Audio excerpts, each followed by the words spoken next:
சூடு இருந்ததா கொஞ்சம் வந்துட்டு வரும்.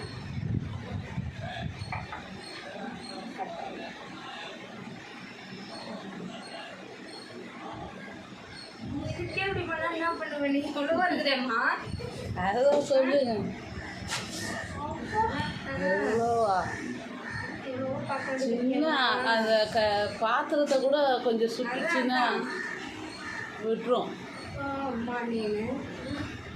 காஃபி டம்ளர் சூடாகுது. அது சொல்கிறோம்லம்மா. ஆனால் அதான் அந்த பிள்ளைங்க தான் ரொம்ப வலி தாங்க பாருங்க ஃபியூச்சரில் பாருங்க. ஆமாம், நல்லா ஊசி போடுறதுக்கே பயப்படுவேன். அதான் எப்போ குழந்தைகிட்ட ஆப்ரேஷன் 2 ஆப்ரேஷன் பண்ணாங்கன்னா இந்த போட்டுக்கோ.